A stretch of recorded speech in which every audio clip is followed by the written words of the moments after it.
So, hello guys! Dito po tayo magrararo po dahil wala pa tayong magawa.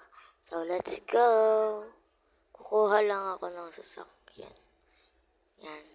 Siyempre mo, kailangan naka-motorbike tayo. Yan.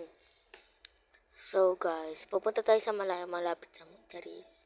So, shout out nga po dito kasama ko. Hindi ko alam po sino yan. Shout out. Ha! So guys, hindi ko alam kung saan tayo pupunta. Basta ang alam ko, pupunta tayo sa malayong lugar. Guys, wala tayong magawa. Kaya, kaya nakagito na.